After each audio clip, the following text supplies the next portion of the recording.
Depois de tudo isto, eu vi outro anjo descer dos céus com grande autoridade, e a terra ficou brilhante com o seu esplendor. Estamos lendo Apocalipse 18.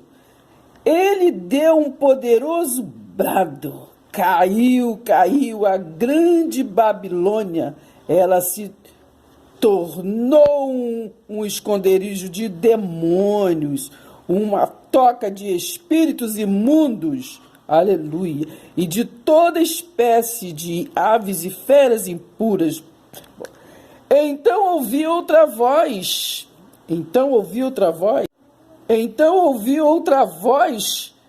chamando do céu: saiam dela, povo meu, não tomem parte nos seus pecados, senão vocês serão castigados juntamente com ela, porque os pecados da Babilônia se amontoaram até o céu, e Deus está pronto para julgá-la pelos seus crimes.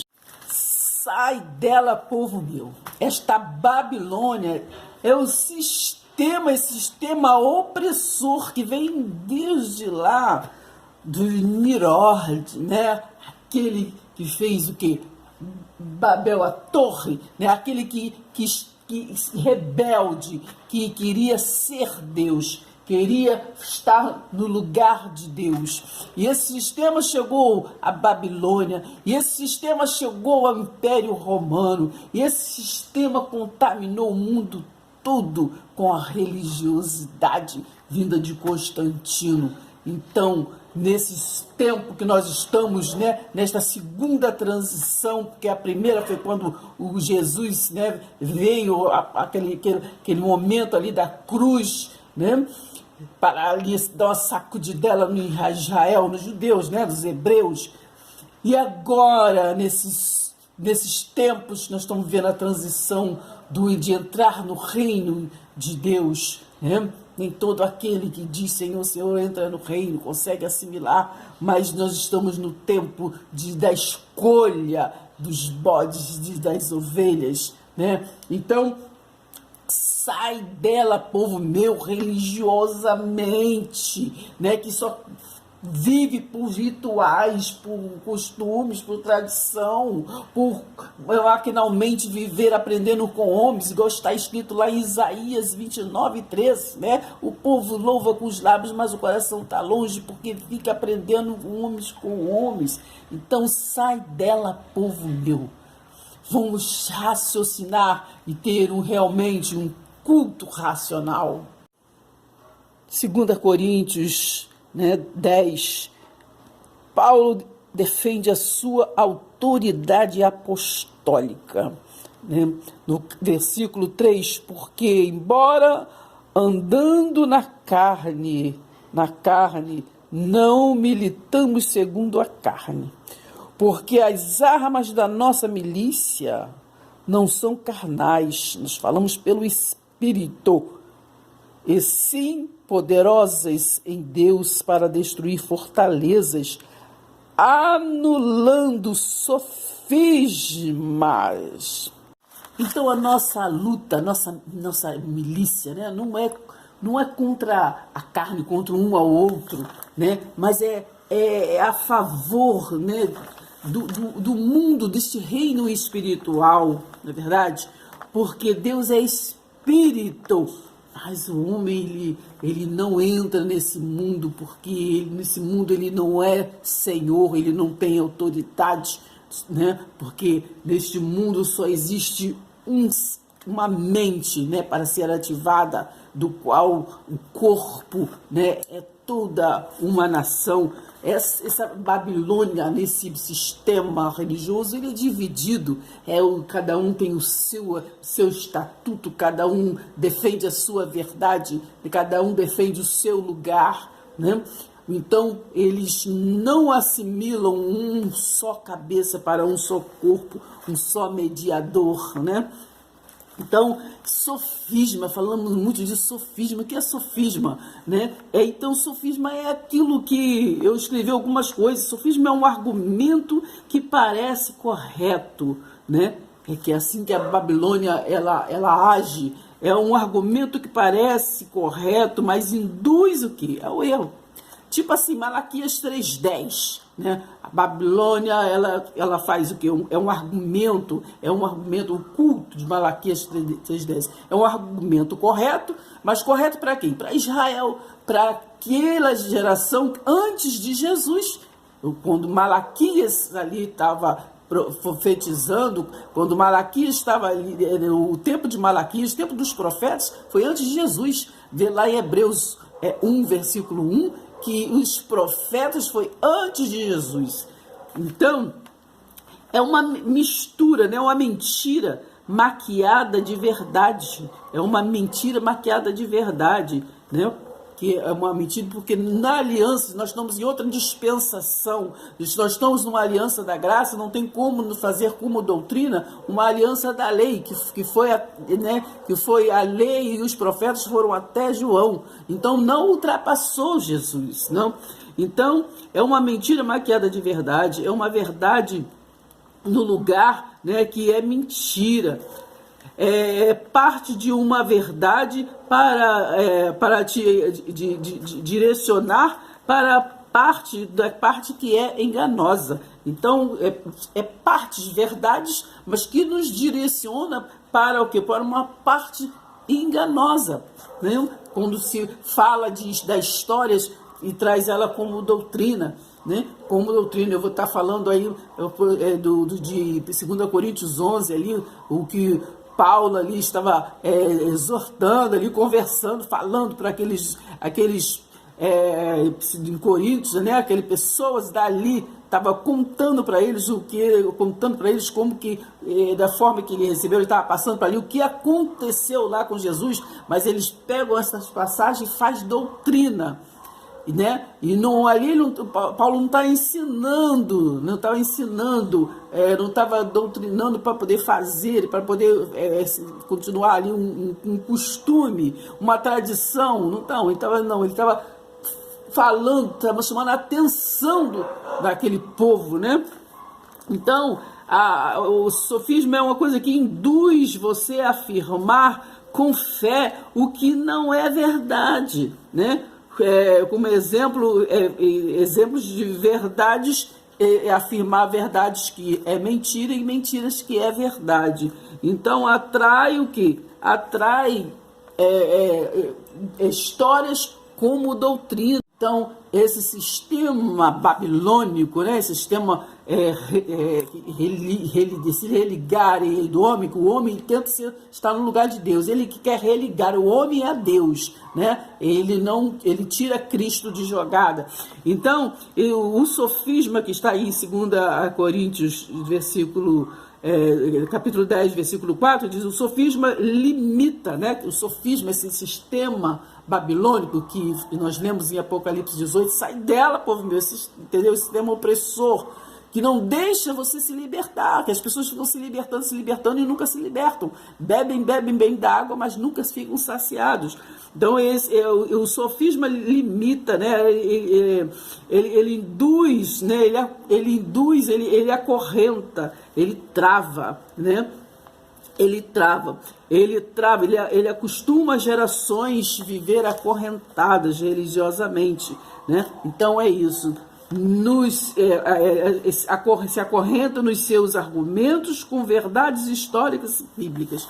Então, o sofisma então é isso. Então é uma doutrina, né? Ele doutrina as pessoas, né, em histórias que foi verdade, mas que não é para ser usado como doutrina. Então, ele acorrenta as pessoas ali com medos, né, com maldições, né? Eles trazem para a aliança da graça, para essa dispensação, porque dispensação é o que? Um modo que Deus governou o homem, o humano. Então já está lá na frente, mas eles levam o povo lá para trás e vai lá em Deuteronômio 28 falam de maldições. Eles querem levar ao modo humano para usufruir, né, de usufruir da sua autoridade para poder estar sendo honrados, né? Para poder ser a glória. Enquanto a palavra lá em Atos 7:48 diz que, né, que esse Criador, essa bênção, essa soberania não habita em casa, né? Nessas casas do tesouro mais, né? Que estava ali naquela arca da aliança, né? Nas duas tábuas, mas agora não habita em templos feitos por mãos, mas esta parte, né, é detalhe nesse sistema babilônico. Para terminar, vamos estar lendo 2 Coríntios 10, nessa versão que é a viva, né? Que a gente tem melhor compreensão.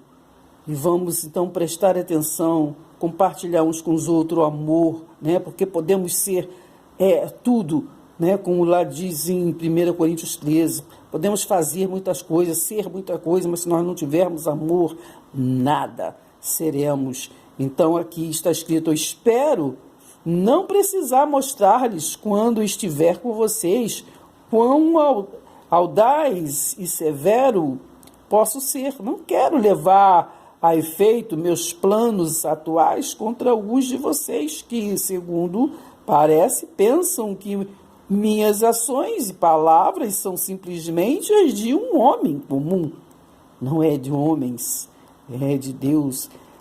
É verdade que somos humanos, mas não empregamos planos e métodos humanos para ganhar batalhas. As armas que usamos não são humanas, não aprendemos com homens. Ao contrário, são poderosas armas de Deus para derrubar fortalezas, né?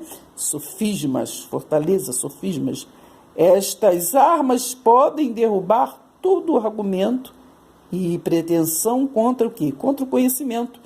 Porque conhecereis a verdade, e a verdade vos libertará, lá em João 8:32. Mas fica o homem difícil de conhecer, né, a verdade de Deus, porque o homem ele expõe muitas verdades, faz rodeios, né, e carrega a história como doutrina. Estas armas podem derrubar todo argumento e pretensão contra. Então, esse sistema que está contra o conhecimento de Deus. Por isso que as pessoas passam anos e mais anos e vivem se libertando todo dia. Jesus disse para a mulher samaritana: se beberes dessa água, jamais terá sede. Água significa palavra. Então, alguém está dando a água errada, né? Ou alguém está buscando na fonte errada. Algo está errado. Com estas armas podemos dominar todo o pensamento humano para torná-lo obedientes a Cristo. Obediente a quem? Obediente a Cristo. E usaremos tais armas contra todo ato de desobediência, quando estivermos completamente obedientes a Deus. Então vamos lembrar que esta palavra é daquele tempo, Paulo falando para o quê? Para os coríntios, né? Para os coríntios. Nós hoje somos depois da cruz, né? E já estamos no reino de Deus, assimilando e sendo iluminado por aquela palavra que foi revelada a Paulo para revelar a aquele povo. A dificuldade de vocês é que olham para o quê? Para a aparência, não é verdade? Nós olhamos muito para a gravata, paletó, né? Se alguém tem certeza que pertence a Cristo, deveria considerar novamente consigo mesmo que assim como ele, né? Como ele, aleluia, nós também pertencemos a Cristo. Eu posso dar a ideia de que estou alardeando mais do que devia a minha autoridade sobre vocês. Então, nós lemos lá em Efésios 4, né, que é dons, né? Deus repartiu dons, né? Não é título de gravata, mas é dons a cada um, né? Dos discípulos fazendo discípulos. Então, a autoridade que o Senhor me deu para ajudá-los e não para prejudicá-los. Porém, eu demonstrarei cada afirmação que fiz. Aleluia. Digo isto a fim de que vocês não pensem que eu estou querendo amedrontá-los quando os represento em minhas cartas.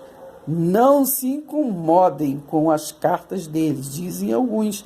Ele parece importante, mas somos todos meio patamar, né? Somos uma nação do qual o cabeça. Temos a mente de Cristo ativada? Então somos uma nação para um cabeça. Não tem ninguém melhor nem pior. Existe aquele preguiçoso, né? Que não busca conhecimento, né? Não busca conhecimento, não busca como beber da água, da fonte da vida, mas é só aparência. Quando ele vier aqui, vocês verão que ele é tímido e a sua palavra é desprezível. Então vamos ler e meditar também lá em Gálatas 2, o capítulo todo, para entender ali, né, aquela separação que foi a revelação para o mundo inteiro, para a nação, foi dada a Paulo, né, em espírito.